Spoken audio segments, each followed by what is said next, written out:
Imagine பண்ணுங்க. ஒரு person 25,000 salary earn பண்றாரு. 5 வருஷம் அப்புறம் சேலரி 80,000 ஆகிடுச்சு. 10 வருஷம் அப்புறம் 1.5 lakhs per month வாங்குறாங்க. Sounds like a success right? ஆனா சர்ப்ரைஸ் என்ன தெரியுமா? அவரோட பேங்க் பேலன்ஸ் ஆல்மோஸ்ட் 0 தான். Because of credit card bills, car EMI, personal loan and it result to stress. Because அவங்களுக்கு சேவிங்ஸ் இல்லை. அப்போ கொஸ்டின் என்ன? சேலரி இன்க்ரீஸ் ஆகுது, ஆனால் வெல்த் மட்டும் ஏன் இன்க்ரீஸ் ஆகல? Right? Welcome back to money talks with Geetha. இன்னைக்கு நம்ம பேச போகிற topic, why most people stay broke despite earning more. இந்த எபிசோட் உங்கள் மணி மைண்ட் செட்டை மாற்றலாம். ஃபர்ஸ்ட், லைஃப் ஸ்டைல் இன்ஃப்ளேஷன்னா என்ன? இன்கம் இன்க்ரீஸ் ஆகும்போது எக்ஸ்பென்சஸும் அதே ஸ்பீடில் இன்க்ரீஸ் ஆகுது. எக்ஸாம்பிள், காலேஜில் இருக்கும்போது 300 ருபீஸ் இருக்கிற காஃபி நமக்கு எக்ஸ்பென்சிவ்னு தோணும். இதே ஜாப் கிடைச்சதும் டெய்லி காஃபி, சேலரி ஹைக் வந்தால் ப்ரீமியம் கஃபேக்கு போவோம், ப்ரொமோஷன் வந்தால் வீக்கெண்ட் டைனிங் எடுப்போம்.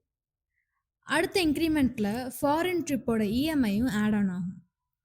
இன்கம் இன்க்ரீஸ் ஆகுது, பட் சேவிங்ஸ் அதே 0 தான். ஸோ இதுதான் லைஃப் ஸ்டைல் இன்ஃப்ளேஷன். ப்ராப்ளம் நம்ம சேலரியில் இல்லை, நம்ம லைஃப் ஸ்டைலில் தான் இருக்குன்றதை நம்ம இதில் பார்த்து கிளியராக தெரிஞ்சுக்கலாம். நிறைய பேர் என்ன யோசிப்பாங்க தெரியுமா? சேலரி அதிகமானா அப்புறம் தான் நம்மளால சேவ் பண்ண முடியும் அப்படின்ட்டு. பட் ரியாலிட்டி என்னன்னா, சேலரி இன்க்ரீஸ் ஆனால் நம்ம எக்ஸ்பென்சஸ் தான் ஃபர்ஸ்ட் இன்க்ரீஸ் ஆகும். புது ஃபோன், பெட்டரான ஒரு பைக், பிராண்டட் க்ளோத்ஸ், லக்ஸுரி சப்ஸ்கிரிப்ஷன்ட்டு கொஞ்ச நாள்லேயே நம்ம புது சேலரியும் பழைய சேலரி மாதிரியே ஒர்க் ஆக ஆரம்பிக்கும். இது ஒரு சைக்கிள் மாதிரி. பிரேக் பண்ணலன்னா இன்கம் எவ்வளோ இன்க்ரீஸ் ஆனாலும் நம்மளால பில்ட் பண்ணவே முடியாது. ஒரு சிம்பிள் கொஷின், சேலரி வந்த உடனே நீங்கள் ஃபர்ஸ்ட் என்ன பண்ணுறீங்க? ஸ்பெண்டிங்கா இல்லை சேவிங் அண்ட் இன்வெஸ்டிங்கா? சக்ஸஸ்ஃபுல் வெல்த் பில்டர் என்ன பண்ணுறாங்கன்னா, ஃபர்ஸ்ட் சேவ் பண்ணுவாங்க, இருக்கிற அமௌண்ட்டை வச்சு இன்வெஸ்ட் பண்ணுவாங்க, அதுலேயும் ரிமைனிங் இருக்கிற அமௌண்ட்டு தான் ஸ்பெண்ட் பண்ணுறாங்க. மோஸ்ட் பீப்புள் இப்போ இருக்கிறவங்க எல்லாரும் ஃபர்ஸ்ட் ஸ்பெண்ட் பண்ணுறாங்க, ரிமைனிங் இருந்தால் தான் சேவே பண்ணுறாங்க. ஸோ இன்வெஸ்ட்மெண்ட்டோட சான்சஸ் ரொம்ப கம்மியாயிருச்சு. ஸோ அதுதான் டிஃப்ரென்ஸ். ரிமெம்பர், நம்ம இன்கம் நம்மளை ரிச் ஆக்காது, நம்மளோட ஹேபிட்ஸ்னால தான் நம்ம ரிச் ஆக முடியும். ஓகே, உங்களுக்கு ஒரு ரியல் லைஃப் எக்ஸாம்பிள் சொல்கிறேன். 2 ஃப்ரெண்ட்ஸ் இருக்காங்க, அருண் அண்ட் கார்த்திக். 2 பேருக்கும் ஒரே சேலரி தான், which is 50,000 per month. Arun என்ன பண்ணுறாங்கன்னா, மந்த்லி 10,000 ருபீஸை இன்வெஸ்ட் பண்ணுறாங்க, சிம்பிளான லைஃப் ஸ்டைலை மெயின்டைன் பண்ணுறாங்க. பட் கார்த்திக் புது ஃபோன் வாங்குறது, பைக் இஎம்ஐ போடுறது, வீக்கெண்ட் ஷாப்பிங், ஆன்லைன் ஆஃபர்ஸ்னு டோட்டல் மணி ஸ்பெண்ட் பண்ணிடுறாங்க.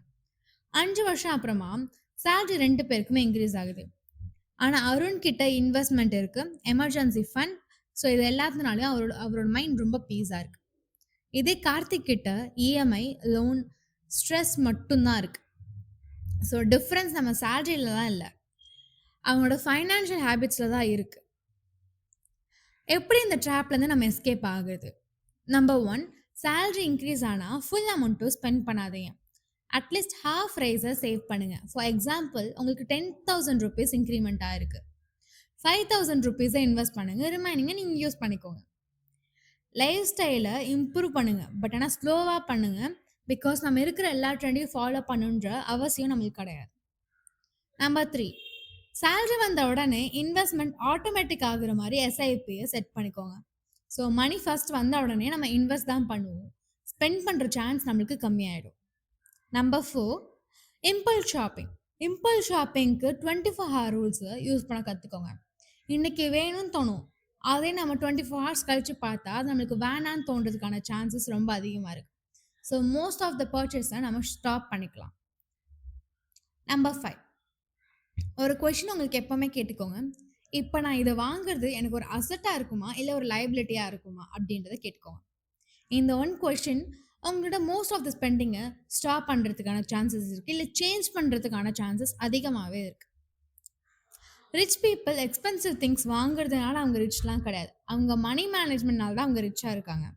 பில்ட் பண்ணுறது பெரிய சேலரியில் ஆரம்பிக்கணுன்ற அவசியம் இல்லை, ஒரு நல்ல ஹேபிட் ஆரம்பிக்கிறதுக்கு நம்ம மைண்ட் செட் இருந்தால் மட்டுமே போதும். நல்லா ஞாபகம் வச்சுக்கோங்க, நம்மளோட கோல் ரிச்சாக லுக் ஆகுறது இல்லை, நம்மளோட கோல் ஃபைனான்ஷியல் ஃப்ரீடம். ஃபைனான்ஷியல் ஃப்ரீடம்னா என்ன? மணி பற்றி பயமே இல்லாமல் நம்ம ஒரு டெசிஷன் எடுக்கிறோம் இல்லையா, அங்கே தான் நம்மளோட ரியல் சக்ஸஸ் இருக்குது.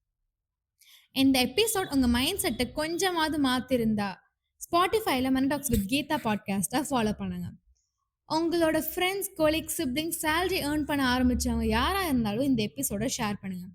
ஒரு சின்ன ஹேபிட் ஒரு பர்சனோட என்டையர் ஃபைனான்ஷியல் ஃபியூச்சரை மாத்துறதுக்கான சான்ஸ் இருக்கு. நெக்ஸ்ட் எபிசோட்ல இன்னொரு பிராக்டிக்கலான ஃபைனான்ஸ் டாபிக்கோட உங்களை சந்திக்கிறேன். அது வரைக்கும் மணிக்காக மட்டும் ஏர்ன் பண்றதை நிறுத்திட்டு உங்க மணியையும் உங்களுக்காக ஒர்க் பண்ண கத்துக்கோங்க.